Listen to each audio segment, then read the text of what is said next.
Senhoras e senhores, bom dia. Meu nome é Paulo Santos Assis, eu sou professor titular da Escola de Minas da UFOP e sou atualmente membro do conselho também da ABM. Bom, a Associação Brasileira de Metalurgia, Materiais e Mineração, ABM, entidade com mais de 75 anos de existência, realizará como parte de seu programa de difusão digital, tecnologia e inovação, este webinar, Biomassa, injeção em altos fornos e consumo em coqueria. O webinar de hoje irá contribuir com o status dos projetos relacionados ao consumo de biomassa em usinas integradas a coque, com foco na carga da coqueria e para injeção nos altos fornos. No decorrer das apresentações, os participantes podem enviar suas perguntas pelo chat, que ao final eu farei aos palestrantes, o Alex e o professor Carlos Frederico. Será enviada uma pesquisa de satisfação, que é muito importante para nós, que todos respondam, e ela servirá para aperfeiçoar os nossos produtos e serviços. Eu gostaria de agradecer a presença de todos e vamos dar início ao webinar Biomassa, injeção em altos fornos e consumo em coqueria. Bom, o primeiro palestrante é o Alex Milton Albergaria Campos, doutorando da UFOP, Universidade Federal de Ouro Preto. O Alex, ele é graduado em Engenharia Metalúrgica pela Universidade Federal de Ouro Preto e pós-graduado em Gestão da Qualidade. Ele é mestre em Engenharia de Materiais pela Rede Temática de Materiais, REDMAT, UFOP-UENG, com o estudo do uso de biomassa no processo de injeção em altos fornos. Doutorando em Engenharia de Materiais pela REDMAT, com o estudo da adição de biomassa nas misturas de carvões para a produção de coque metalúrgico. Possui diversos trabalhos publicados na área de reaproveitamento de resíduos, principalmente biomassa e rejeitos do agronegócio na siderurgia. Eu gostaria de lembrar ao Alex que ele vai ter 30 minutos a partir de agora para a apresentação. Então, agora nós temos 10 horas e 3 minutos, 10h33, então encerra a sua participação. Muito obrigado. Tá certo. Bom dia a todos. Muito obrigado pela apresentação, professor.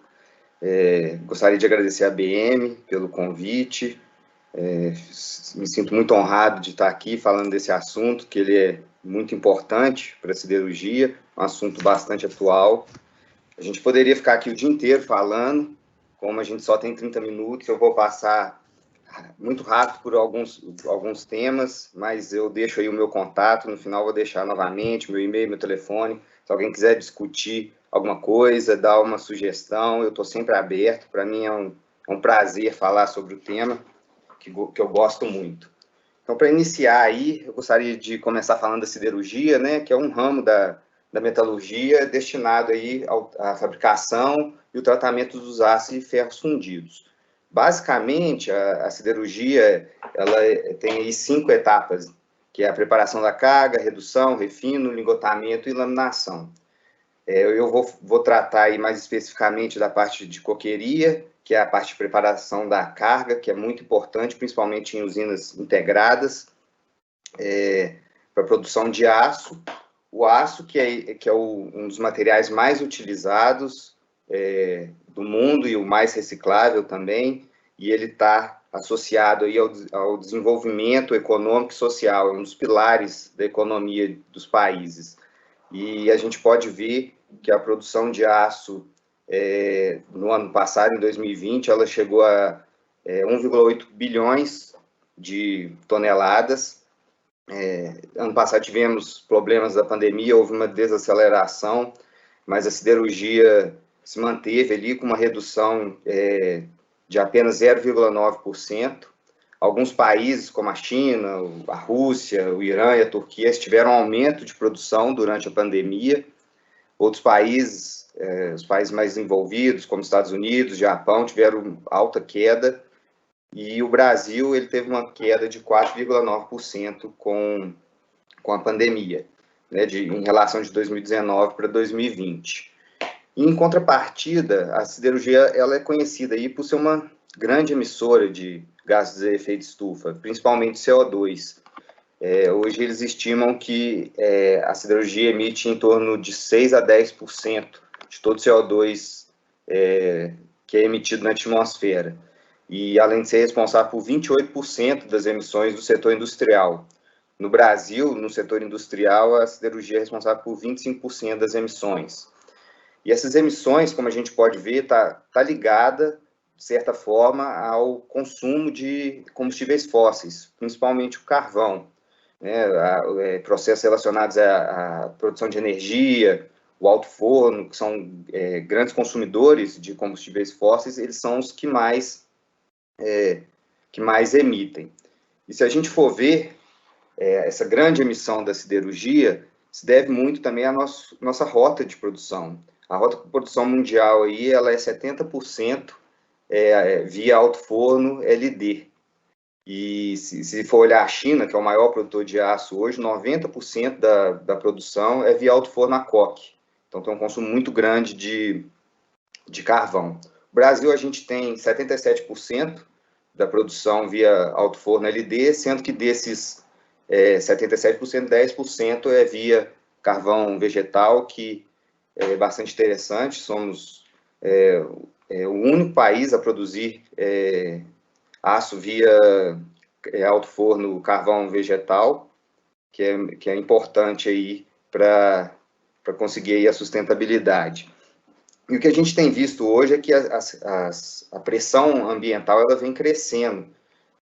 Os países estão se vendo cada vez mais obrigados a reduzir as emissões de CO2.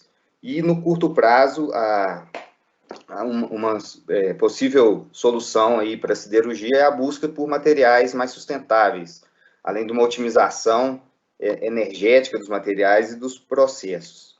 Por isso que a biomassa ela se apresenta como uma forma interessante de substituir parte aí do carvão mineral que é utilizado. Isso porque ela é considerada pela World Steel Association como neutra em emissões, devido à fotossíntese, que ela, durante a fotossíntese é capturado o CO2 da atmosfera e liberado oxigênio. Além disso, ela possui um baixo valor agregado, principalmente quando a gente trata aí de resíduos do agronegócio, e além disso está relacionada, está disponível em todo o território global, né? Hoje a gente vê aí que a produção de biomassa ela é grande e gera uma grande quantidade de rejeitos. Por exemplo, no milho, que tem um alto fator residual, então é gerado mais rejeitos do que o milho em si. Então, há disponibilidade de biomassa. Mas, enfim, por quê, né? Por que substituir o carvão mineral, que já é consolidado, já tem uma utilização consolidada aí na siderurgia, é eficiente no papel que ele desempenha. Então, por quê? Um dos motivos aí é porque o carvão mineral e o coque, eles são responsáveis por 40% do custo do aço. É um combustível fóssil, de fonte não renovável. Para nós aqui no Brasil é um pouco mais complicado, porque não temos fontes de carvão mineral metalúrgico. Hoje, 100% do carvão, principalmente coqueificável, ele é importado. E a siderurgia tem sido responsável aí por cerca de 6 a 10% das emissões de CO2 na atmosfera, muito relacionada ao consumo de carvão. Já a biomassa é uma fonte natural e renovável. O Brasil aí é conhecido como o celeiro do mundo, pela sua grande produção agrícola. Ela tem um baixo valor agregado, principalmente quando se trata de rejeitos. Ela é considerada neutra em CO2 e muitas vezes o rejeito ele não tem uma destinação adequada. E o grande ganho da biomassa é a questão ambiental, né? E as mudanças climáticas elas têm se tornado assuntos cada vez mais importantes na política global. A gente pode dizer aí que começou em 1992, quando a ONU criou a COP, a Conferência das Partes, que se disponibilizaram a conversar todos os anos acerca de temas sobre aquecimento global, sobre mudanças climáticas, né, sobre emissões, e o primeiro encontro aconteceu em 1995, e teve como marco aí o primeiro acordo, em 1997, o Protocolo de Kyoto, que foi o primeiro acordo assinado pelos países, se comprometendo a reduzir as emissões. Na época, os países industrializados, eles eram responsáveis por mais de 60% das emissões globais. Então, nesse primeiro momento, ficou definido que somente os países industrializados, países desenvolvidos, teriam que reduzir aí 5,2% das emissões, comparados a 1990, até 2008. E um legado importante do Protocolo de Kyoto foi o MDL, que é um mecanismo de desenvolvimento limpo, que incluía os países em desenvolvimento, que eles desenvolveriam projetos na área de sustentabilidade, com foco aí em redução de emissões, e poderia gerar créditos que os países industrializados poderiam comprar caso não atingisse as metas. Mas isso tudo foi andando muito devagar. A gente tem aí que de 1992 até hoje, né, que foi 1992 quando começaram a se preocupar, houve um aumento até hoje de 60% das emissões, então está andando devagar ainda, até que em 2015, na COP21, Acordo de Paris, houve um consenso que alguma coisa mais rígida deveria ser feita, e então houve uma discussão e eles chegaram à conclusão que o aumento da temperatura deveria ser limitado em 2 graus até 2100. 176 países ratificaram esse acordo e eles entenderam que é necessário tomar medidas drásticas, mesmo que isso afete aí a competitividade da indústria e possa diminuir o ritmo de crescimento dos países. E dentre as propostas foram alguns países se propuseram individualmente a reduzir suas emissões, são as chamadas NDCs ou INDCs, que são as metas nacionalmente determinadas. A União Europeia foi bastante radical aí, eles pretendem zerar as emissões até 2050, praticamente zerar. O Brasil, ele se comprometeu a reduzir 37% em relação a 2005 até 2025 e em 43% até 2030. Mas o que a gente vê é que somente isso não é suficiente. Se a gente vê aí o gráfico sem restrições, a gente vai chegar a um aquecimento de 3 a 5 graus. Com as políticas atuais que a gente tem, também vai ter um crescimento das emissões. Com as metas nacionalmente determinadas aí, não vai adiantar também, vai continuar aumentando os níveis de emissão. E para a gente conseguir aí a proposta da COP21, de 2 graus, vai ter que ter um corte aí de 50% nas emissões até 2050. E depois na COP24 eles deram uma apertada aí na temperatura, né, reduzindo ainda mais a possibilidade de aumento de temperatura em 1,5 graus. Então a gente teria que reduzir aí em 80% os cortes, as emissões de CO2. E aí eu trouxe aqui, não podia deixar de trazer, saiu essa semana, se eu não me engano, na terça-feira, um relatório da IEA, que é International Energy Agency, falando aí os caminhos, né, trazendo alguns caminhos para a redução, para se atingir o net zero, né, as emissões zero até 2050. Eu trouxe algumas coisas que eu achei interessante, mas depois, quem tiver curiosidade, pode entrar lá para ver, está bastante interessante esse relatório. Um deles é que, devido à pandemia, desaceleração aí do ritmo industrial, houve uma redução de 5,5% nas emissões no ano passado, né? E para a gente atingir o zero emissões, eles falam aí que teremos que fazer investimentos, isso é mundo, né? Investimentos da ordem aí de 10 trilhões de dólares em vários setores, energia, aço, químicos, todos os setores. A demanda de aço até 2050 ela vai crescer 12%, né? E a siderurgia ela vai ser um dos últimos setores a usar carvão ainda, por causa da importância do carvão como agente redutor no processo.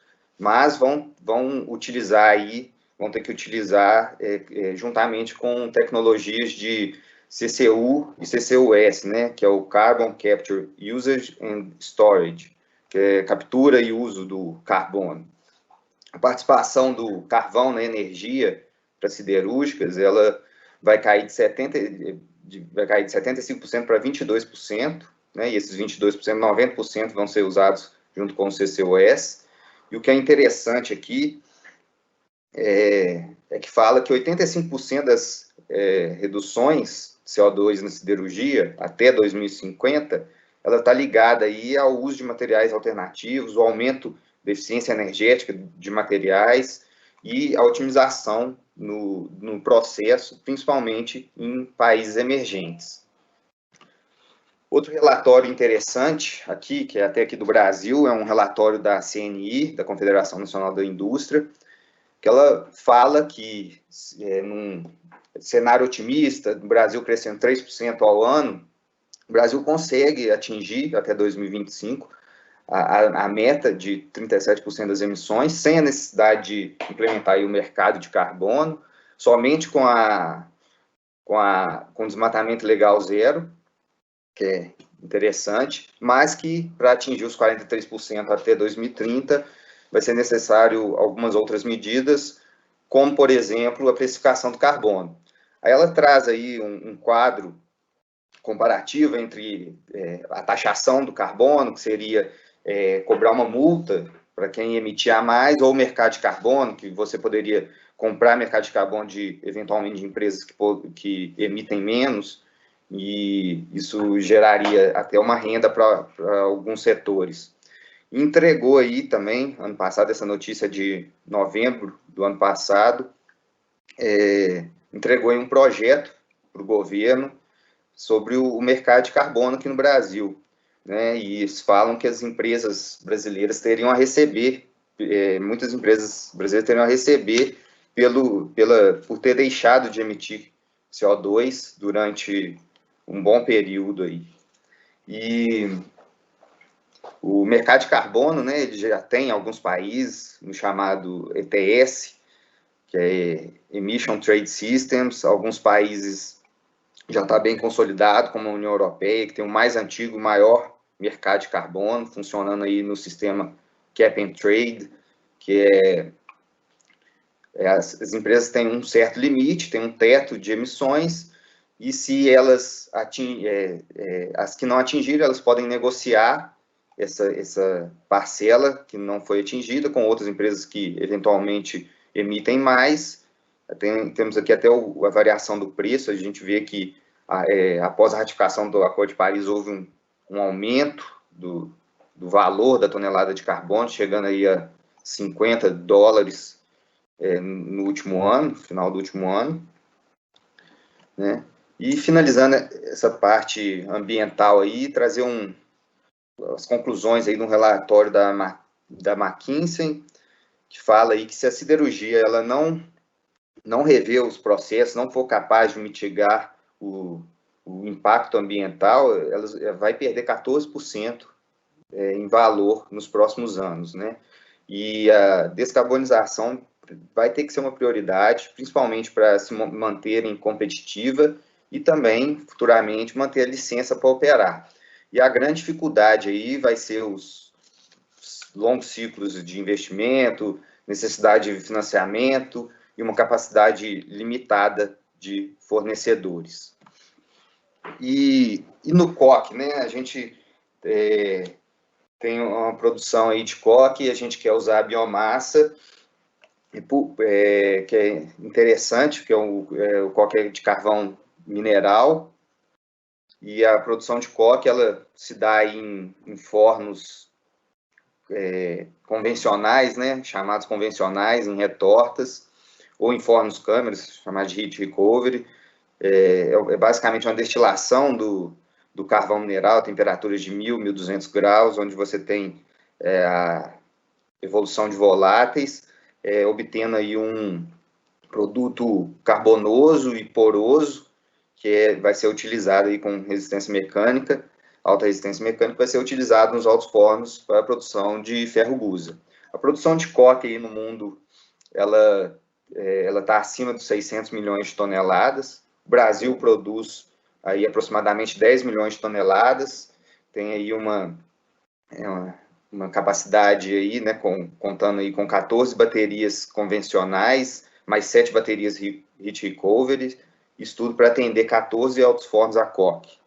A demanda hoje de carvão está em torno aí de 14 milhões de toneladas de carvão queificável, que é o que a gente quer 100% importado, que a gente quer substituir uma parte dele aí por biomassa.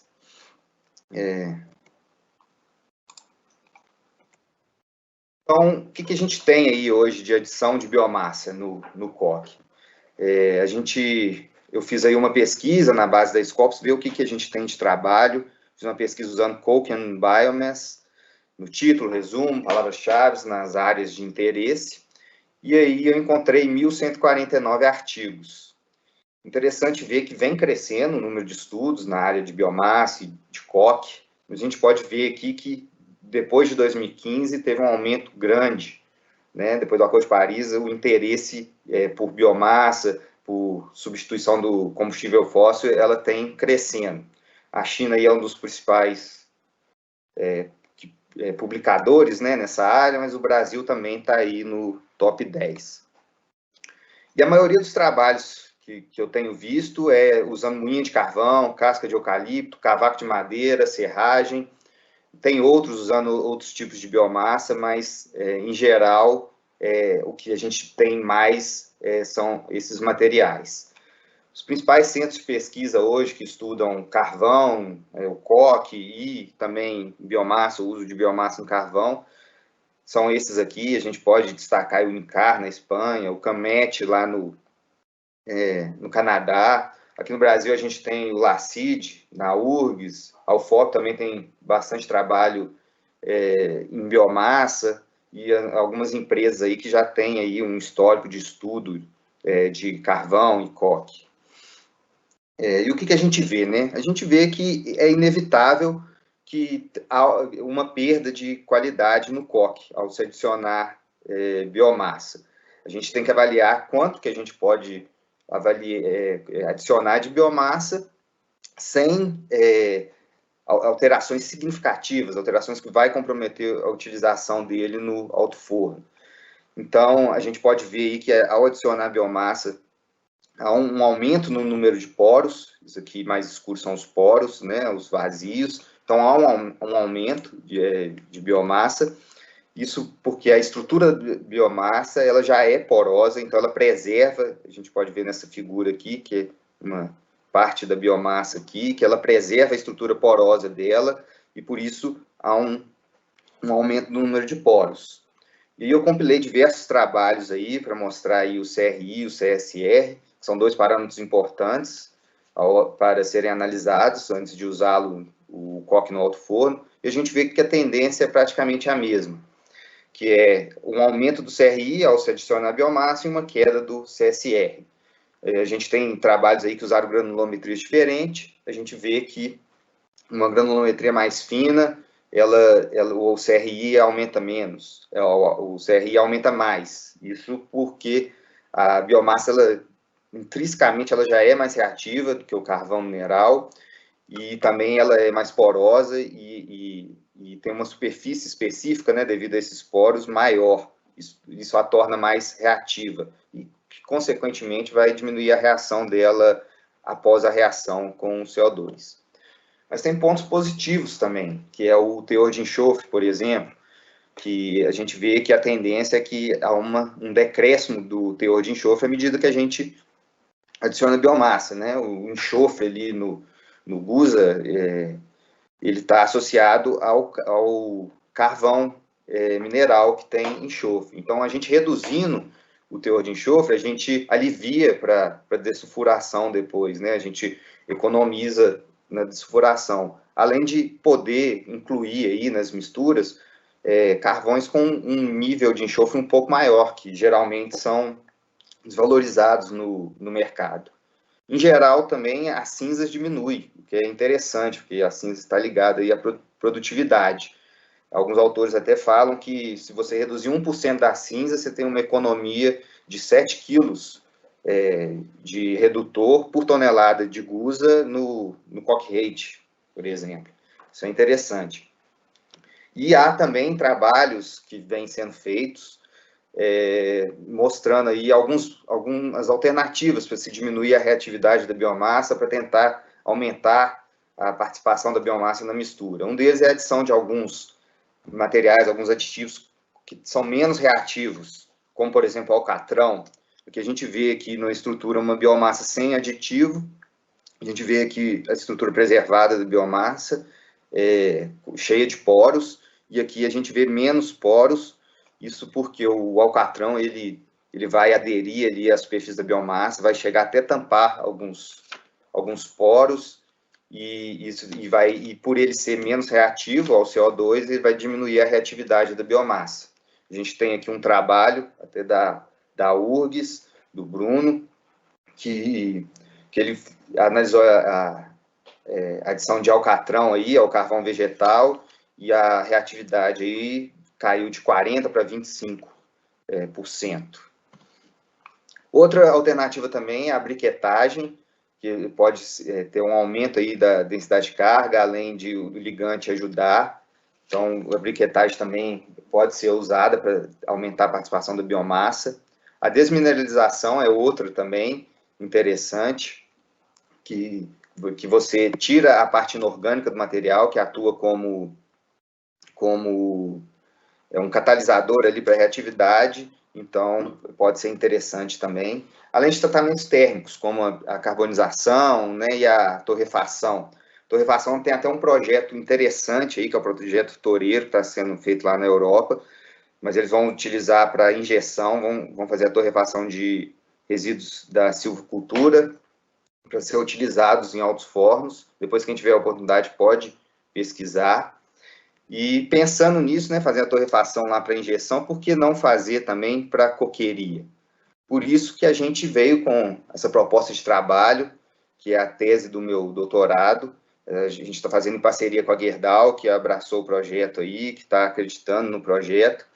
Nós vamos fazer a torrefação de algumas biomassas e caracterizá-las, fazer a produção de coque piloto lá na Gerdau, analisar esse coque e ver as nossas possibilidades. E a gente escolheu aí, a princípio, 3 biomassas. A gente vai trabalhar com mais também, a gente está pensando aí também no capim-elefante, na cana-energia, mas o bagaço de cana, por o Brasil ser um grande produtor, ter uma grande quantidade de rejeitos, boa parte desse rejeito é usada na produção de energia elétrica, mas ainda há um excedente. O milho, por ter um alto fator residual, ele tem uma grande produção de rejeitos também, e tem disponível, principalmente na região aqui de Minas Gerais. O café também, Minas Gerais e Espírito Santo são os grandes produtores, e há há cerca de 3 milhões de toneladas de casca de café que são produzidos. Aí a gente fez algumas análises aí, econômicas e ambientais, só para a gente, umas análises aí, como se fosse uma conta aí no canto do caderno, só para a gente começar a pensar. A gente pegou preços de biomassa aqui, ó, do bagaço de cana, que a gente achou na internet, o preço médio do carvão, algumas tabelas de frete, para a gente ver qual seria o preço da biomassa. Isso, obviamente, fazendo uma conta bem básica mesmo, a gente tem que analisar vários outros pontos, né, do possível aumento do consumo de redutor, outras possibilidades. Mas a gente tem aí, na substituição aí de 2% da biomassa, a gente tem aí a economia de $1 por tonelada de gusa. Se a gente considerar uma produção de 1 milhão de toneladas de gusa, a gente vai ter 1 milhão de dólares em economia. É bem básico, a gente vai fazer contas mais detalhadas depois, mas o grande ganho da biomassa é o ambiental, que pode gerar ganhos econômicos através dos créditos de carbono, né, e de outras formas, né, agregar valor à empresa também. Considerando aí a parte ambiental, fizemos um cálculo estequiométrico também, só para a gente ver como que seria, né, inicialmente, e a gente vê que com 2%, uma produção de 1 milhão de toneladas de gusa, a gente deixaria só com o coque, né, só com a queima do coque, a gente deixaria de emitir 27 mil toneladas de CO2 por ano.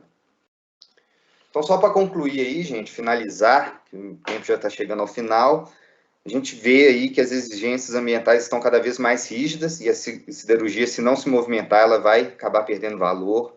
A biomassa está se apresentando como uma alternativa viável a curto prazo. Adicionando biomassa, a gente vai ter uma perda de qualidade do coque, a gente precisa avaliar até quanto essa perda pode influenciar no processo. E a maioria das pesquisas aí aponta que 2% é viável, utilização de 2%, até 2%. E é possível fazer tratamentos nessas biomassas para a gente poder aumentar a participação delas nas misturas. E a biomassa pode trazer aí ganhos econômicos e ambientais. Então, só para finalizar, gostaria de deixar essa citação aí, fazendo uma analogia com um pouquinho que a gente altera, né? A gente vê aí que se a gente trocar aí 2% do carvão, que parece pouco, né? Mas isso pode gerar aí uma grande economia para as empresas, uma grande ganho, né, de qualidade do ar aí, do global. Então, a gente tem que pensar nisso. E agradeço aí a todos os parceiros, deixo meu contato aí, se alguém quiser mandar perguntas, quem quiser o material também, eu posso estar disponibilizando para dar uma olhada com mais calma, é só entrar em contato comigo, tá certo? Muito obrigado a todos aí. Muito obrigado, Alex, pela sua palestra, excelente palestra, né? E vamos agora dar seguimento ao webinar. Gostaria de convidar o professor Carlos Frederico Campos de Assis, professor do Departamento de Química e Metalurgia do Cefet, Minas Gerais. O Carlos ele possui graduação em Engenharia Metalúrgica pela Universidade Federal de Ouro Preto, em 1995, mestrado em 2008 e doutorado em 2014 em Engenharia de Materiais, na área de injeção de materiais em alto forno. Ele trabalhou por 10 anos em empresas siderúrgicas e metalmecânica. Atualmente é professor efetivo do Cefet Timóteo, Departamento de Metalurgia e Química, desde 2010. Ele possui experiência na área de engenharia de materiais metalúrgica, atuando principalmente nos seguintes temas: siderurgia, carvão vegetal, carvão mineral e injeção de materiais pulverizados em alto forno. Por favor, professor Carlos Frederico, o senhor tem 30 minutos para a sua palestra. Obrigado. Bom dia a todos. Gostaria inicialmente já de agradecer à ABM, tá? Pelo convite. Em nome da ABM aqui, o presidente executivo Leal, a Tatiane, o professor Paulo Assis. Então, nós vamos falar no tema de biomassa também, continuar com a biomassa, só que é para injeção agora em altos fornos, e consumo coloquei aqui consumo em coqueria, mas o meu tema será injeção em altos fornos somente. Vou falar tem um sumário aqui. Como o meu tema é curto, né, de 30 minutos, eu não vou analisá-lo aqui agora, não. O fluxograma aí da produção do aço, o Alex já falou, tá? Nós temos aqui um alto forno, onde que vai acontecer a injeção, né? Nós vamos trocar, né, o injetado, que é o carvão mineral hoje, e o carvão vegetal, pelo coque e o carvão vegetal granulado colocado pelo topo, tá? O alto forno ele vai produzir o ferro gusa, que é matéria-prima para a produção do aço. Aqui nós temos um fluxograma, né, já referente, né, a instalação de ICP, nós vamos ter uma parte de moagem, tá? Até chegar à granometria ideal. Essa granometria é mais ou menos aí, abaixo de 80% do carvão de 200 mesh, que é mais ou menos aí um 0,074 micrômetros, tá? Ou 74 micromilímetros. Depois ele vai ser, né, secado, tá? Depois fluidizado, e através dessa mistura com o gás, né, pode ser um ar, ou geralmente é usado o nitrogênio, será transportado pneumaticamente, tá? Pela tubulação e injetado pelas ventaneiras do alto forno. Aqui nós já temos, né, as ventaneiras, tá? Um exemplo, um desenho esquemático, tá? O algaravias, né, o anel de vento, a lança de injeção, que vai ser injetado o nosso material, tá? É importante aqui, um fundamento aqui, que a gente vai dividir, a gente pode dividi-los em três etapas, tá? A primeira vai ser um aquecimento, né, da partícula, provocando principalmente o desgaseificamento do material volátil, tá? A sua ignição, né, a combustão desse material volátil. Logo depois nós vamos ter uma queima do material, que é o carvão restante, tá certo, né? Então, esse balãozinho azul, eles nos mostram que é a zona de combustão, né? Então, o que se quer é que todo esse material seja queimado nessa zona de combustão. Então, nós vamos mostrar alguns dados com relação a isso mais para frente. Bem, nós temos como objetivo e vantagem do ICP, né, que é a injeção de carvão pulverizado, né, em altos fornos, que é a economia de redutor, tá certo, né?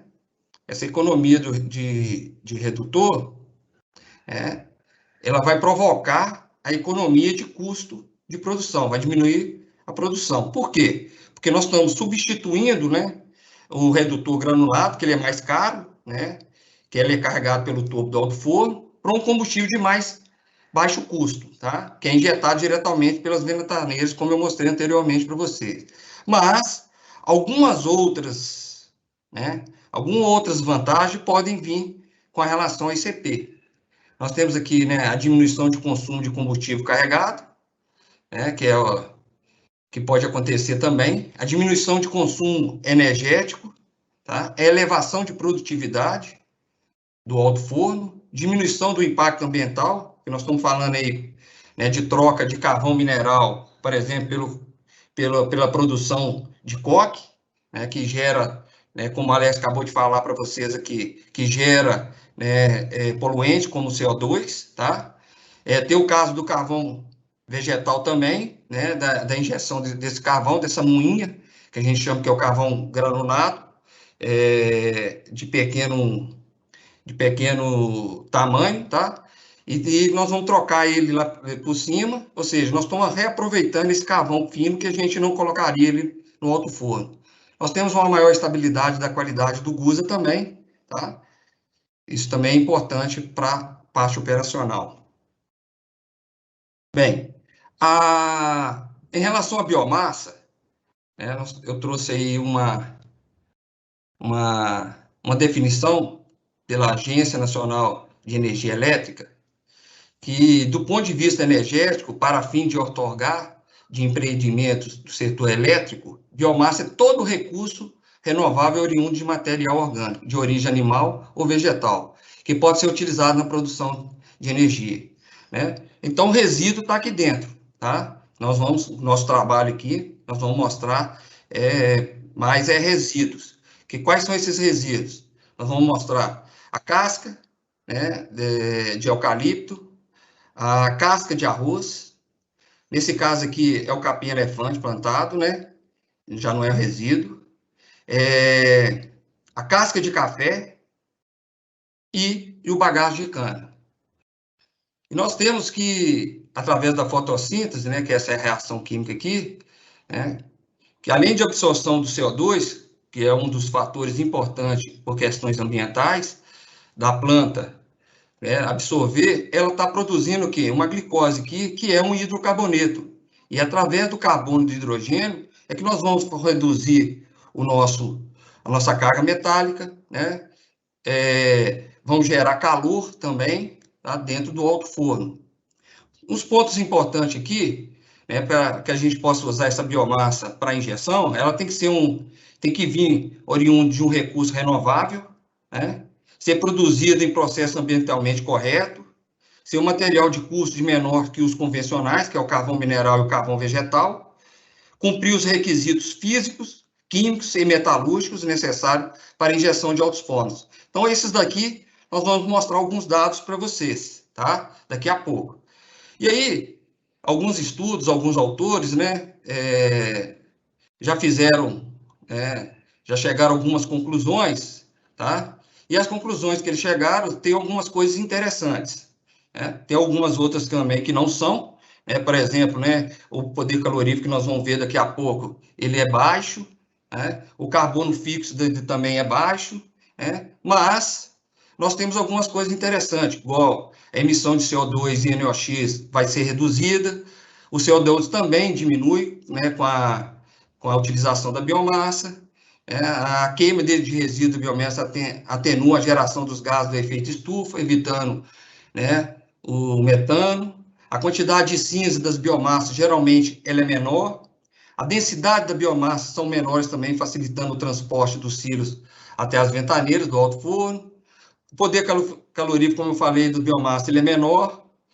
Essa é uma desvantagem. Alto teor de umidade quando comparado aos carvões minerais. Isso também é uma desvantagem, mas nós podemos secá-lo sem problema. O carvão mineral apresenta energia de ativação consideravelmente maior do que a da biomassa, né? Mas a biomassa, ela também tem, né? Ela é mais reativa do que o carvão mineral. Não está aqui, mas ela tem essa qualidade também, né? Na hora que a gente for ver a taxa de combustão, ou seja, a quantidade de material que foi queimado lá naquela zona de combustão, né? Essa reatividade ela é importante. E a possibilidade de sequestro de carbono, que nós vamos também fazer uma continha, mais uma regrinha de 3, tá? Não é nada que a gente possa se utilizar totalmente, mas a gente chega lá, a gente vai falar sobre isso. E aí nós fizemos as análises, né, do carvão vegetal, carvão mineral, bagaço de cana, casca de arroz, capim-elefante, casca de café e casca de eucalipto. E aí a gente observa alguns pontos interessantes, tá? O carbono, já fica aqui já para vocês, que ele é importante, né? Porque ele vai gerar o calor e vai participar da redução, né? Indiretamente da redução da carga metálica, tá? Então, quanto maior esse carbono fixo, né? Maior vai ser a taxa de substituição. O que seria essa taxa de substituição? E também o poder calorífico, né?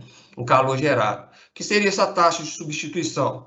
Nós não vamos trocar o material injetado pelo do topo, então tem a ver com essa taxa de substituição. Vamos supor que eu injetei 100 quilos, certo? Né? Se a taxa de substituição é 1, quer dizer que eu tirei 100 quilos de coque ou carvão vegetal granulado lá de cima do topo, ok? Vamos supor que eu injetei 100, mas a taxa de substituição é 0,9, ou seja, eu tirei só 90 quilos lá de cima. Então, é só para entender. Então, nós observamos aqui, né, que o carvão mineral é o que tem maior quantidade, chega a ser 3, 4 vezes maior do que as biomassas, tá? E, em segundo lugar, chega o carvão vegetal, tá? Alguns vão falar que esse valor aqui ele é baixo, tá? Mas o material que a gente usou foi um material retirado diretamente, tá? De uma empresa de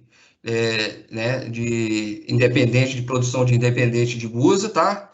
Então, ele provavelmente, a gente não fez o tratamento de retirada de sujeira, essas coisas todas, né, que foi tirado do chão. Então, esse material, ele tem, né, quantidade de terra, né, areia, misturado nele também. Mas é o que a gente utiliza, de uma certa forma, para injetar nos altos fornos, tá? No caso do material volátil, eu vou chamar a atenção aqui, né, para que, na verdade, o ideal seria ter o quê? Grande quantidade, a maior quantidade, né, possível de carbono fixo, né? Porque com o carbono fixo nós vamos ter maior quantidade de calor, né, e maior quantidade de material redutor. Só que o material volátil ele ajuda, né, na taxa de combustão, na combustibilidade do material. Então, se trabalha mais ou menos entre 20% a 40%, numa média de 30% aí, né, de material volátil, para que todo o material ele seja queimado dentro da zona de combustão, tá? Porque se esse material injetado ele não for queimado na zona de combustão, o que vai acontecer? Né? Ele vai provocar anormalidade dentro do forno, como problemas operacionais, tá? Então, ter uma quantidade razoável de material volátil é benéfica, tá? Então, aqui a gente percebe, principalmente para taxa de combustão. A gente percebe que o carvão mineral é o menor de todos, né? E a maioria das biomassas é 4 vezes mais do que o carvão mineral e mais ou menos isso do que o carvão vegetal. A cinza, ela é sempre prejudicial, né? Ela vai aumentar o consumo de combustível, rouba calor, não é isso? Né? Aumenta, provavelmente você vai ter que aumentar a quantidade, com a quantidade de cinza maior, você vai aumentar a quantidade de escória, tá? Então, ela é sempre prejudicial. Então, você sempre quer que ela esteja num patamar menor possível. Nesse caso aqui, nós temos algumas menores, né, das biomassas, tá? Comparada ao carvão mineral e comparado ao carvão vegetal. Aí eu volto a chamar a atenção aqui, né, para o problema que eu falei anteriormente, né, de sujeira, né, de ter pegado esse carvão no meio da terra, então a cinza ficou um pouco alta, tá? Bem, e aí nós temos os elementares também, tá? No caso aqui, o hidrogênio, ele também é um gerador de calor, tá? Mas ele pode provocar outros problemas, tá? Como a degradação do carvão na cuba do alto forno. Tá? O nitrogênio é sempre prejudicial, principalmente com o NOx, que nós falamos anteriormente, provocando poluição. O enxofre, nós vamos ter que tirar ele lá na cearia, então quanto menor, melhor. E o oxigênio, se ele vier dessa forma, né, elementar, dentro da composição, ele vai ajudar também, né, na hora de fazer a reação de combustão, tá? Nós vamos ver também que a relação oxigênio-carbono é uma relação que tem, com a maior taxa de injeção, você vai acontecer que você vai ter essa relação muito pequena, e aí você vai faltar oxigênio. Então, se você conseguisse, né, nós não fizemos esse estudo aqui, analisar o oxigênio elementar nesses materiais. Mas se você conseguir analisar e ter esse oxigênio, ele é benéfico. Então, nós temos aí o carbono, né? Seguindo aqui um pouco do carbono fixo, nós temos ele, o carvão mineral maior, depois seguido pelo carvão vegetal é menor, né?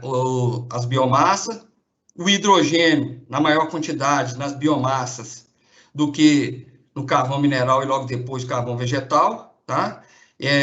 Nitrogênio também, algumas baixo e outros mais alto, tá?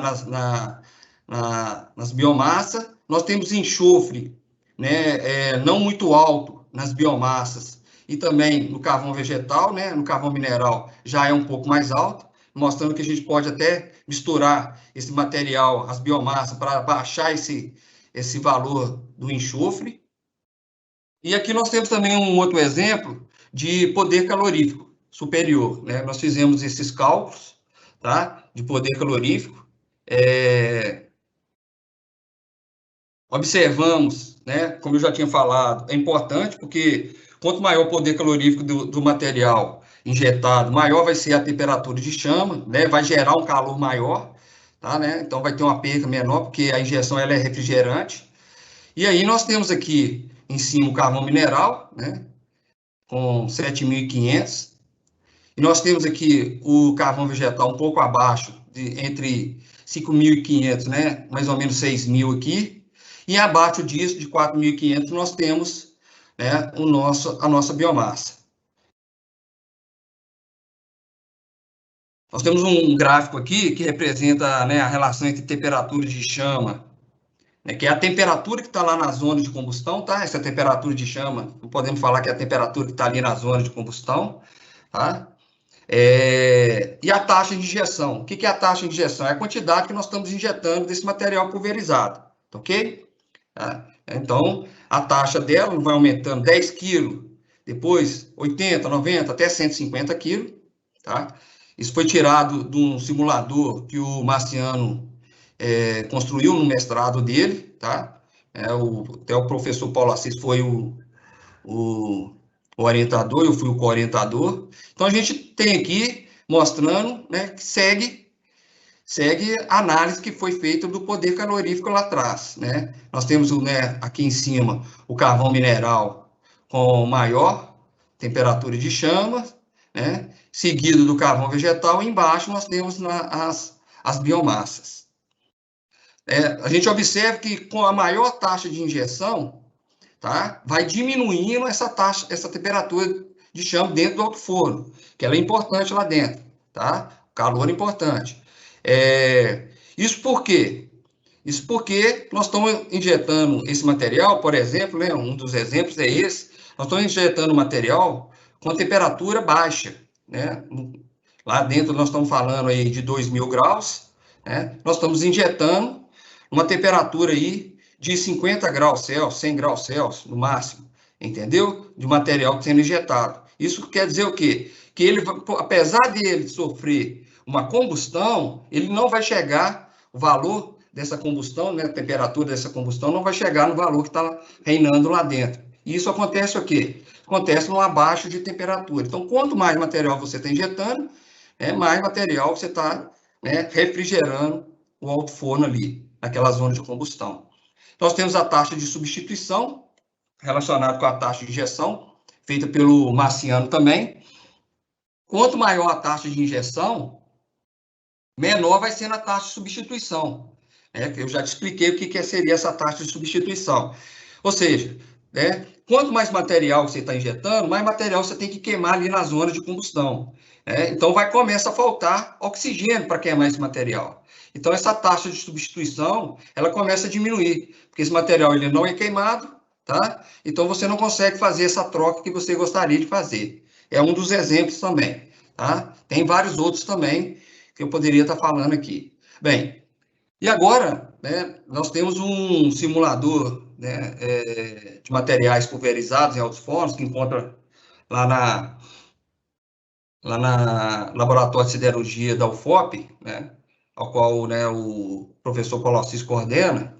E falando um pouquinho desse simulador, ele é o seguinte, né, nós podemos dividi-lo em dois fornos aqui. O primeiro forno, esse forno, ele vai simular o Cowper e o Glenda. Então, vai entrar nele aqui, é como se tivesse o ar sendo aquecido aqui para ser injetado no alto forno. No nosso caso, a gente utiliza, né, o oxigênio. Aqui nós temos o local onde que vai ser injetado o material que a gente está trabalhando com ele, ou seja, é a lança e aqui as ventaneiras. Esse material vai juntar, né, com ar nas ventaneiras, como se fosse nas ventaneiras do alto forno, e vai entrar dentro da zona de combustão, aquele balãozinho lá, tá? Então, esse forno aqui, ele vai nos propiciar, né, uma temperatura que está lá dentro da zona de combustão. Então, ele está simulando a zona de combustão. Então, o gás que sai aqui, ele é coletado por uma ampola e é analisado e a gente faz alguns cálculos jogando numa equação. Bem, então, daquilo ali, nós tiramos o quê? A taxa de injeção, né? Aqui no eixo do X, aqui, abscissa, e temos a taxa de combustão. Então, a relação entre a taxa de combustão e a taxa de injeção. Mesma coisa que eu falei lá, taxa de substituição. Nós temos aqui, ó, né, uma quantidade cada vez, né, maior de carvão sendo injetado, né, ou biomassa, tá? E a quantidade de oxigênio ficando a mesma, né, tá? Então, essa relação, né, então a relação oxigênio-carbono, né, ela vai diminuindo. Então, a taxa de combustão, ou seja, a quantidade de material que está sendo queimado, tá, né, ela vai ser menor quanto maior for a taxa de injeção lá dentro do alto-forno, a quantidade que eu estou injetando. Eu queria chamar a atenção aqui para um ponto importante, né, que é o seguinte, nós vamos ver isso em todos os gráficos que eu vou mostrar agora, tá? É que a mistura da biomassa com o carvão vegetal ou carvão mineral, tá certo, né? Vai provocar, aqui não tem mistura não, aqui é 100%, mas eu já estou falando isso aí, vai provocar o aumento dessa taxa de combustão, tranquilo? Mas antes de chegar lá, eu vou fazer o 100% aqui. Então, 100% de bagaço, de casca de arroz, né, das biomassas, do carvão vegetal e carvão mineral, né? E as melhores taxas de combustão, elas estão em quê? No carvão vegetal, porque ele tem as melhores, né? Eles têm as melhores qualidades, né? É um material mais poroso, então o contato do oxigênio com o material, é só para você ter uma ideia, o tempo que fica ali dentro de uma partícula, dentro da zona de combustão, é de 20 milissegundos. Então, né, é um tempo muito curto para que esse material se queime ali dentro da zona de combustão. Então, quando a gente fala das propriedades físicas e as propriedades químicas, principalmente as propriedades físicas, elas são muito importantes. Então, o carvão vegetal, ele tem maior porosidade, ele tem maior, né, ele apresenta maior superfície específica, tá? Chegando a ser 4 vezes mais do que o carvão mineral e 7 vezes mais do que até as biomassas. Então, ele vai ser, né? Fora que ele ainda possui o quê? Na parte química, ele possui ali entre 20% e 40%, né, o seu teor de material volátil, que ajuda na queima do material, da sua reatividade. Então, nós podemos perceber que o carvão vegetal ele vai ser o melhor. No caso das biomassas, nós vemos a casca de eucalipto, tá? Então, essa casca de eucalipto, ela também apresentou o segundo maior teor de materiais voláteis e a menor quantidade de cinza e a maior teor de materiais alcalinos e alcalinos terrosos na cinza. Essa análise das cinzas, eu não trouxe para vocês aqui por causa do tempo, tá? Mas eu tenho ela na minha tese de doutorado, tá? Depois eu posso até passar o linkzinho para quem quiser pegar, ler melhor a tese, tá? Então, né, nós temos o eucalipto aqui como o melhor no 100%, né? Bem, aí agora nós vamos fazer a mistura. E nós vamos perceber que as mesmas coisas, né, as mesmas variáveis que influenciaram aqui nesse do bagaço de cana, vai se influenciar nos outros também, tá?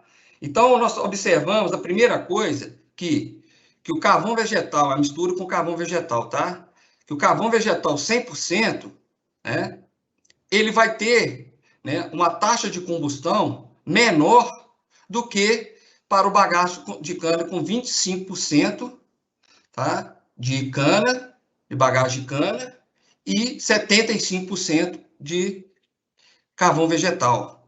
Ou seja, o que está mostrando para nós aqui? O que está nos mostrando? Né?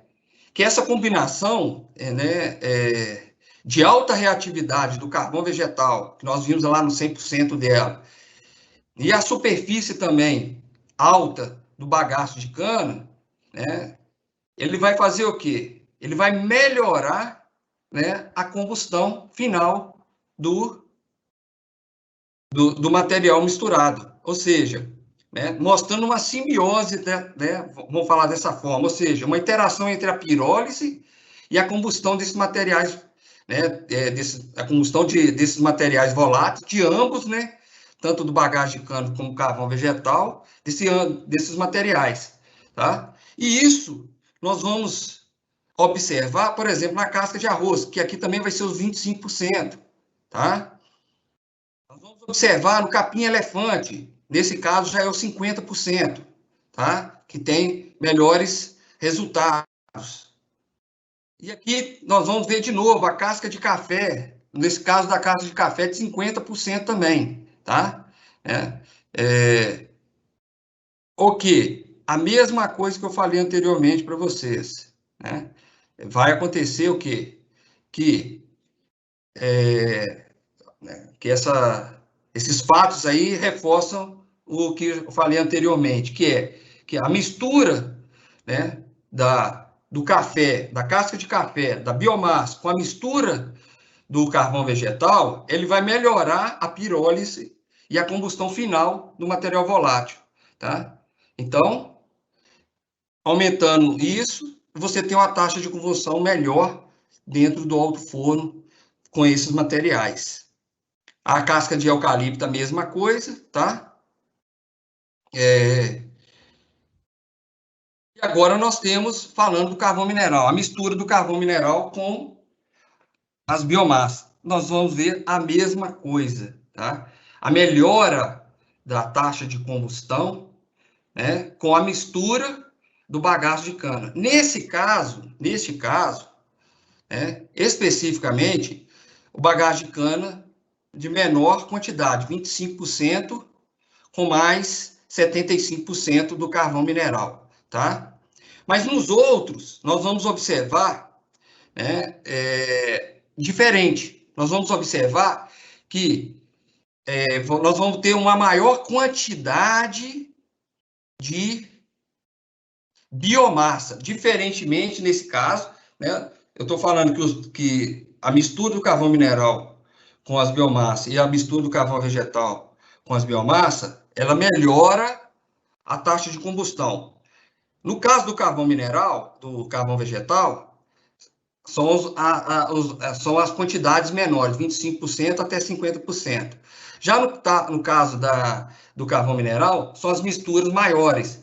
Quando você coloca um pouco maior de casca de arroz, por exemplo, né, vai ficar entre 50 e 75, tirando fora o bagaço de cana. Então, por causa de quê? Porque aquela relação, de novo, entre material volátil, uma quantidade maior de material volátil. A gente sabe que o carvão mineral tem uma quantidade de material volátil menor. Quando eu vou fazer a média dele com o material volátil do biomassa, ele entra, entre aspas, entre esses 20% e 40% que eu falei, que é usado pelas indústrias, como parâmetro, tá? E o outro ponto também é que o carbono fixo das biomassas, ele é muito baixo. Quando eu somo ele, faço a média dele com o carbono fixo do carvão mineral, que é alto, entendeu? Então, você vai ter uma quantidade menor de carbono para ser queimado. Então, aquela relação oxigênio-carbono, ela também não vai ficar tão menor. Então, isso favorece a mistura com maior quantidade das biomassas. Você vai ver aqui que é 75%, você vai ver que nesse caso aqui nós vamos ter 50% do capim-elefante, aqui na casca de café vai ser o 50%, tá?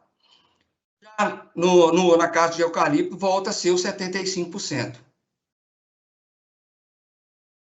Bem, tirando isso daí, né, nós temos aqui mostrando quais foram, vamos falar assim, né, as melhores taxas de combustão, tá?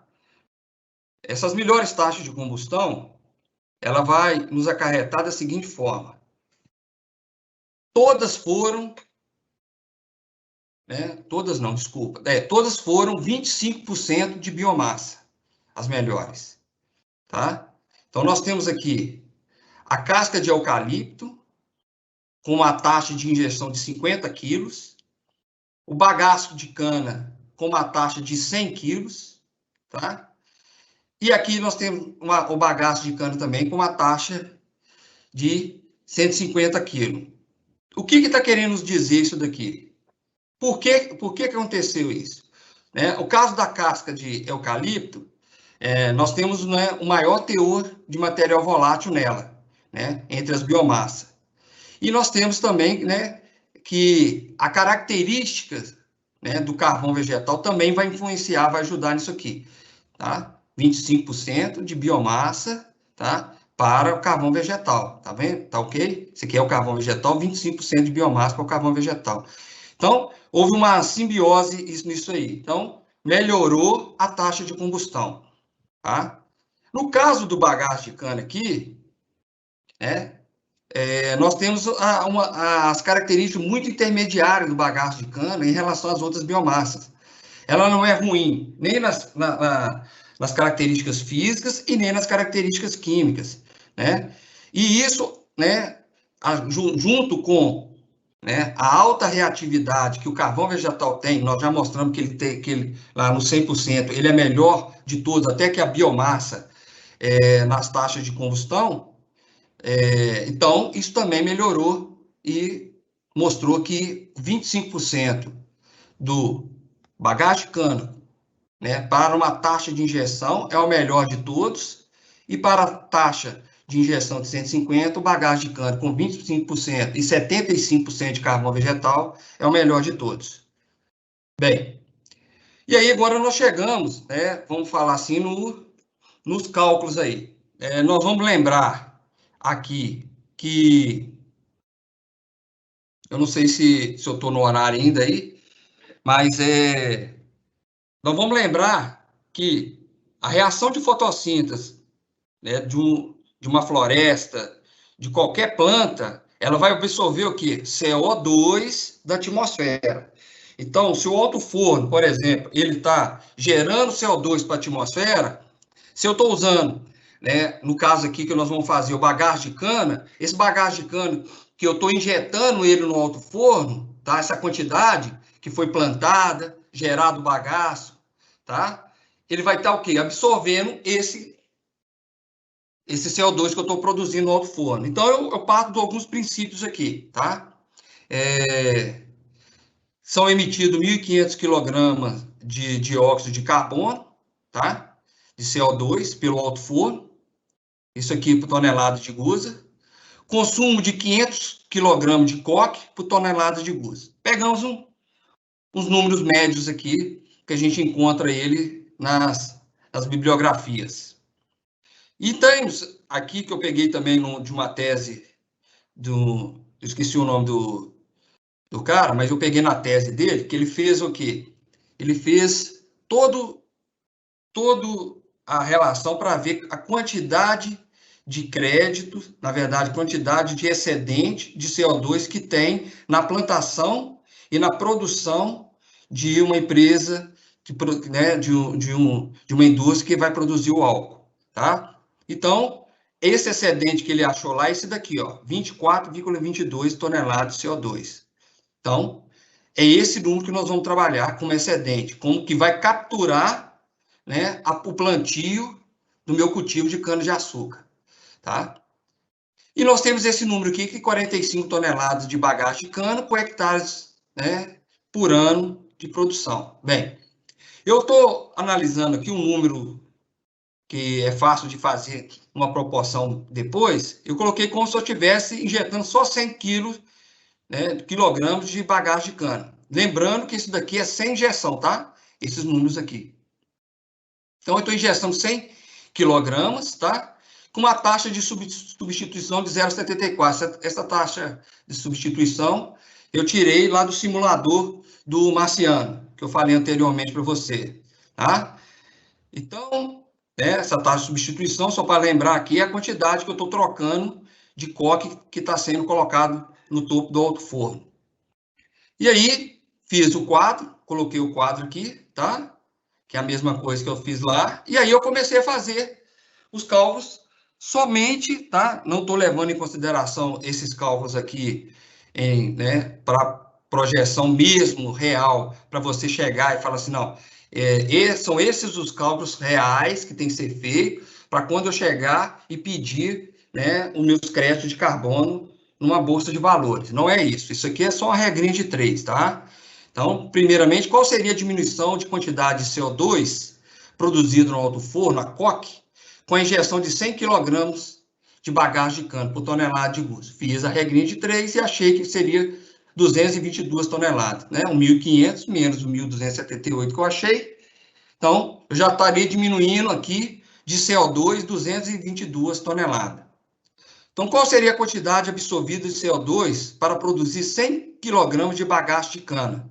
Fiz esses cálculos utilizando, né, da tese do meu amigo. Então, eu achei que 90 kg de CO2 por tonelada de gusa absorvido pela floresta de cana-de-açúcar. Então, isso aqui também vai ser absorvido, tá? Então, isso aqui vai ser diminuído e isso aqui também, entre aspas, vai ser diminuído naqueles 1.500, tá? Então, diminuindo os dois, eu tenho que, com a injeção de bagaço de cana, nós vamos ter esse número de geração de CO2 pelo alto forno, né? Fazendo isso aí em termos, né, de emissão, como seria, então, a diminuição dessa minha emissão? Fazendo a porcentagem aqui, nós estaríamos acima de 20% de emissão de CO2 na atmosfera pelo alto forno, tá? E aí, vamos trabalhar agora com crédito. O que eu vou ganhar? Eu quero colocar isso na Bolsa de Valores. Essa absorção de 20% aqui, ó, 20,8%, 21% aqui, tá?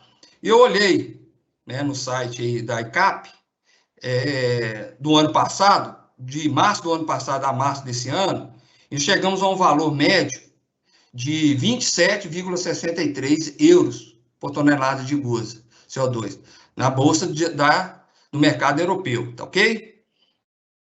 Quando eu jogo isso na minha regrinha de 3, tá?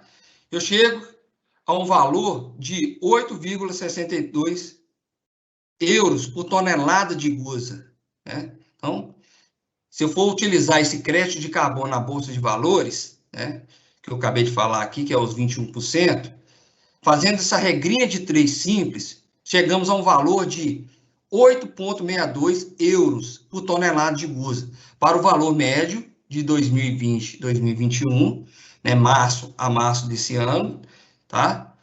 Do crédito de carbono, nesse valor aqui. Ou seja, se você tem um custo tal, você poderia estar diminuindo esse custo, né, na sua produção de gusa, do seu alto forno, ou ganhando isso, né, a mais na sua produção de gusa, né? Fica a critério seu na hora que for fazer os cálculos. Bem, chegando à conclusão, então, no geral, as características analisadas da biomassa nesse trabalho mostraram a viabilidade de substituir parte do carvão vegetal e carvão mineral por elas. É importante que algumas peculiaridades de suas propriedades devam ser levadas em consideração para a sua injeção concomitante com os redutores tradicionais. Do ponto de vista ambiental, também, né, o uso da biomassa proporcionaria uma mudança radical no perfil da empresa no sentido do comprometimento com o meio ambiente, o que pode ser convertido em ganhos de várias formas, como a capacitação do crédito de carbono. Bem, eu agradeço a todos, né, a quem está nos assistindo, né, estou aqui agora para tirar as dúvidas, tá? Está aqui o meu e-mail, tá? frederico@cefetmg.br e o meu telefone do WhatsApp também, tá? Quem quiser entrar em contato comigo, eu só não coloquei aqui, mas eu vou ver se eu coloco lá no chat o link para baixar a minha tese, né, lá no, que foi feita na RedMat. Tá ok? Obrigado a todos. Frederico, ok, Frederico. Muito obrigado aí pela excelente apresentação. E aí a gente inicia já com as perguntas, que nós temos algo em torno de 16 minutos ainda, né? Para terminar o webinar. Primeira pergunta que nós temos é o seguinte, para os dois, né? Para a redução de carbono, a redução direta não seria uma boa opção? Se quiserem fazer um comentário, podem ser os dois ou eventualmente só um. Ok. É porque eu estava indo buscar lá o link para me colocar, mas essa pergunta, essa redução direta é o quê? É dentro do alto forno? Não, a redução direta seria produção de ferro-esponte. Ah, tá. Tranquilo. É um caminho também, entendeu, né? A gente não pode só falar que existe um caminho na nossa vida, né? Cada um tem o seu caminho, né? Então, é também um caminho. Como também o caminho através do hidrogênio também é outra forma também, né? Através da energia elétrica, né? Que está sendo muito falado. É outro caminho também, tá certo? Né? Então, existem vários caminhos, tá? Agora, tem que analisar o que você tem perto. Por exemplo, você tem gás, né? Tem o gás perto da sua usina, ou onde você vai construir sua usina. Esse gás ele é barato, certo? Então, vale a pena, né? Se você está aqui num país como o Brasil, você tem, né, um país tropical, que é fácil plantar biomassa, né? É grande, é gigante, você já tem essas biomassas aí praticamente, né, a preço zero. Você vai pagar beneficiamento e logística, tá certo? Né? Então, no nosso caso, eu acho que vale muito mais a pena, né, as biomassas, investir nas biomassas aqui no Brasil, do que usar o gás natural, tá certo? Ok, obrigado, Frederico. Uma outra Também, só pergunta? Sim, complementando, eu desculpa. acho também que é questão de produtividade também, né? É difícil bater a produtividade do alto forno. A gente não teria a mesma produtividade usando a redução direta. E tem a possibilidade ainda do alto forno a carvão vegetal, que também, de certa forma, é ambientalmente correto. Tem o Perfeito. Tecnored também, a tecnologia brasileira, tem vários caminhos aí. Bom, a outra pergunta é para o Alex, foi feita pelo Bruno Flores, da Tecnored. Ele parabeniza pela apresentação e também pela coragem de ter um tema tão desafiador para sua tese. Os desafios para a biomassa em coqueria são muitos. Tu te propôs a investigar a possibilidade de inserção de materiais torrefeitos, porém, outros estudos já demonstraram que este caminho é ainda mais difícil quando comparado a materiais carbonizados. Tu poderias explanar um pouco sobre as dificuldades que nós teríamos no caso de se utilizar materiais torrefeitos e como contorná-los?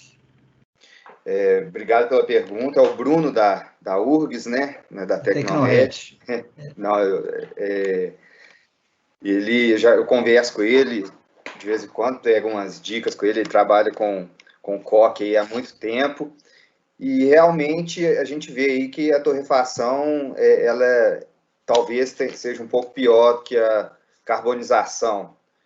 Mas a gente está querendo partir, a gente não descartou a carbonização também, a gente está querendo partir da torrefação por ser um processo que trabalha com temperaturas menores, tem um custo menor, e o que a gente quer, na verdade, nem é aumentar a participação da biomassa, mas chegar ali próximo ao carvão vegetal, para a gente aumentar aí o nosso leque de possibilidades, né? Aumentar o leque de utilização.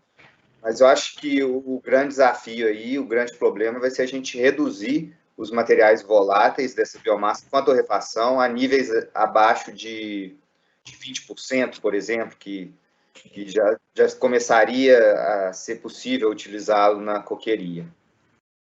Ótimo, muito obrigado. Ok, Alex. Uma outra pergunta direcionada ao professor Carlos Frederico, do Leonardo. Ele parabeniza a sua apresentação e gostaria de saber se existem estudos de injeção de biomassa proveniente do caroço de açaí em altos fornos.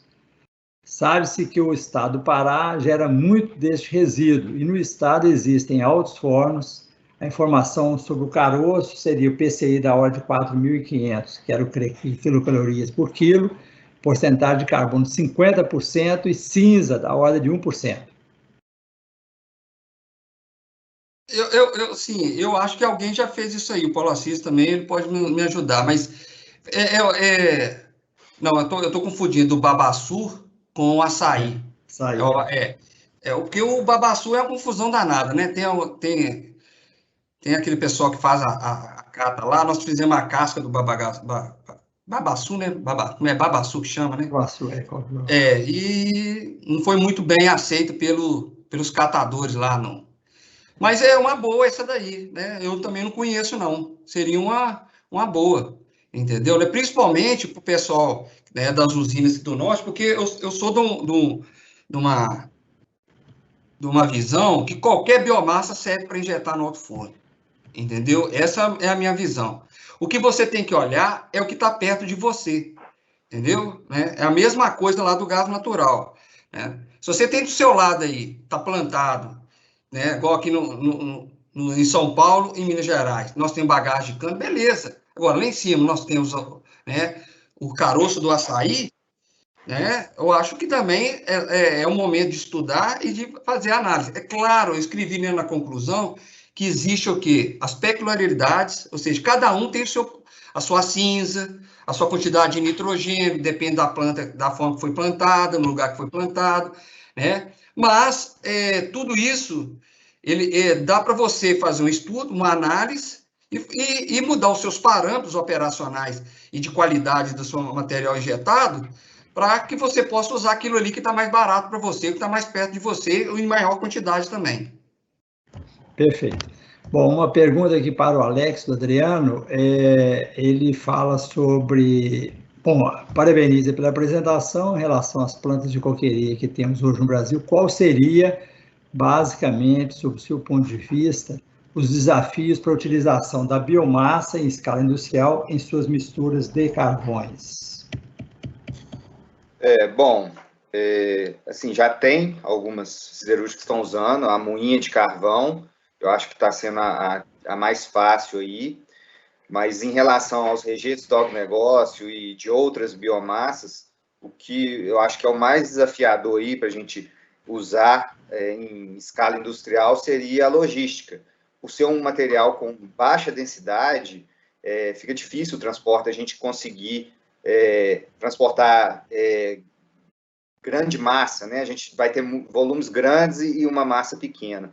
Então, acho que o desafio vai ser ou fazer aí uma briquetagem, uma peletização dessa biomassa no local, e transportar ela, ou até mesmo os tratamentos de torrefação, carbonização, que isso vai aumentar a densidade dela e a gente vai conseguir transportar. Eu acho que os grandes desafios são esses, juntamente com algumas características da biomassa, como o alto volátil, que a gente tem que eliminar. Então, para mim, os desafios estão relacionados a isso. Mas os voláteis, como eu já mostrei, é possível a gente reduzir, a reatividade, tem alguns trabalhos sendo estudados, e aí, conseguindo avançar aí no desenvolvimento do material, a gente tem que pensar aí na logística, como que vai ser feito, e para superar esse desafio aí.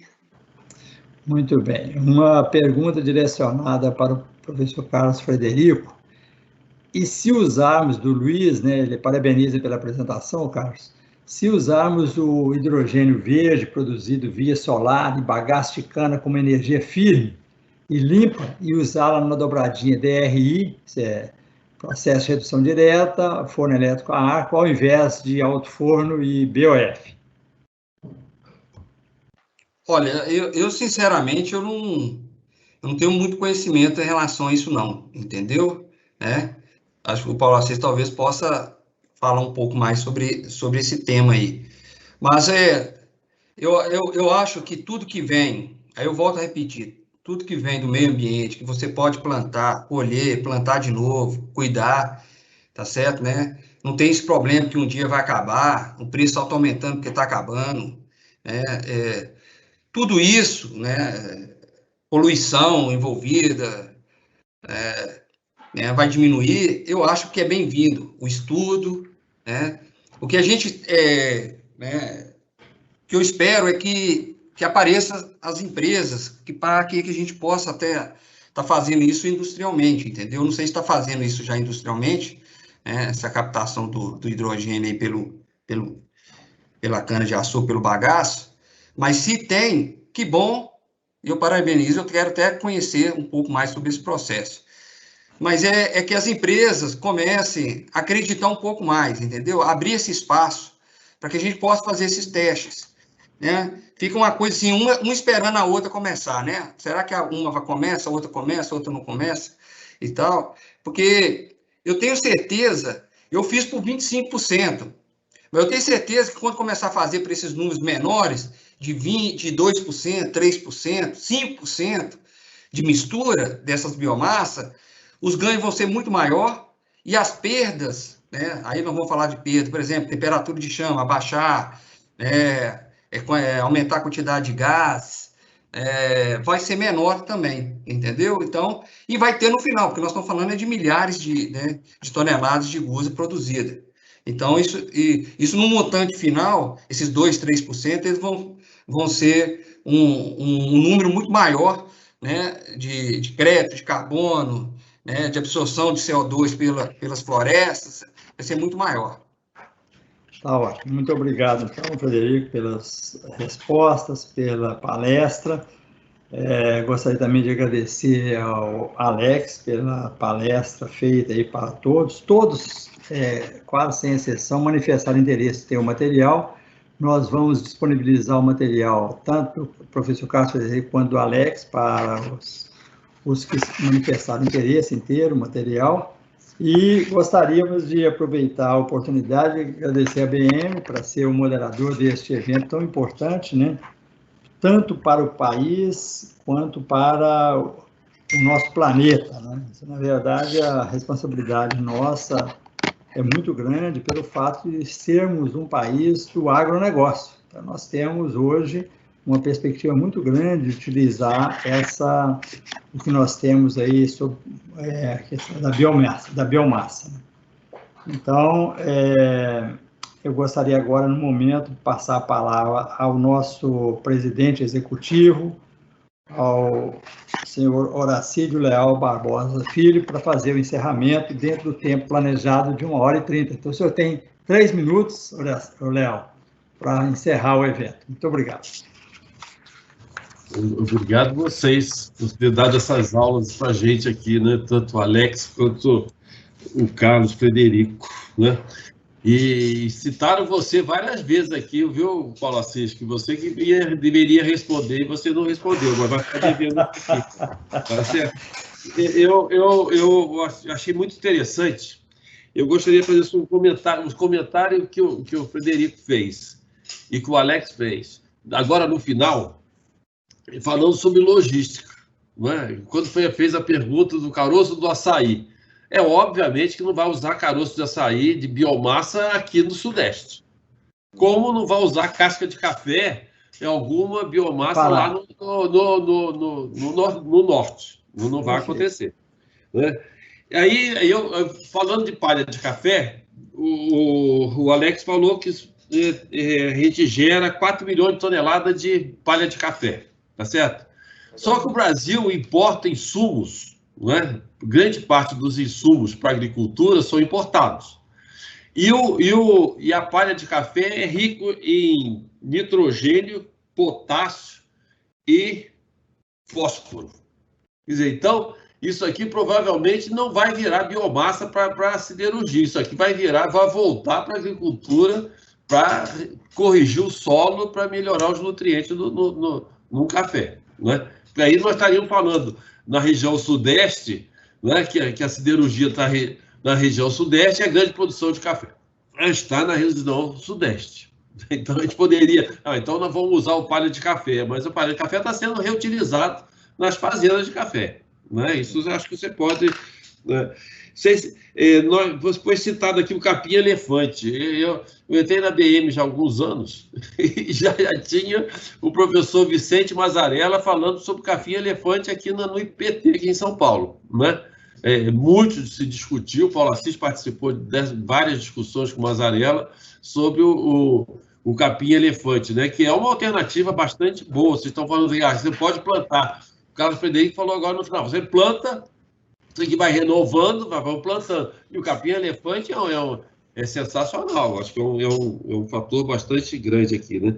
Foi citado também a Tecnored. A Tecnored, não sei se o professor Paulo Assis, o professor Dabreu e o Contrucci estão assistindo aí, que são os idealizadores da Tecnored.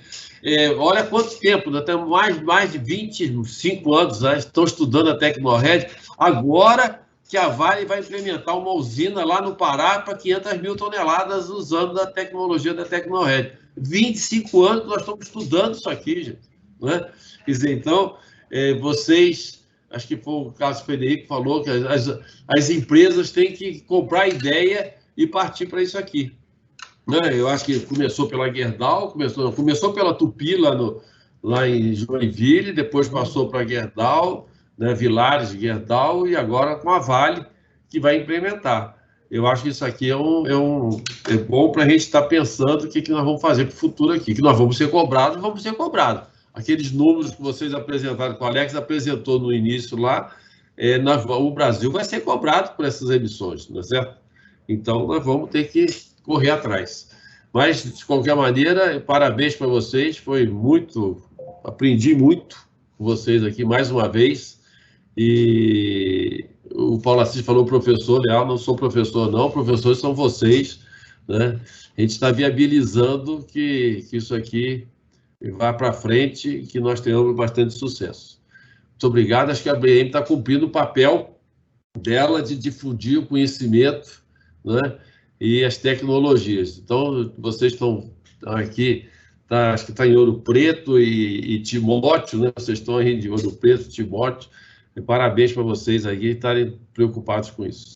Muito obrigado, e a ABM agradece para vocês. Obrigado, Leal. Obrigado a todos.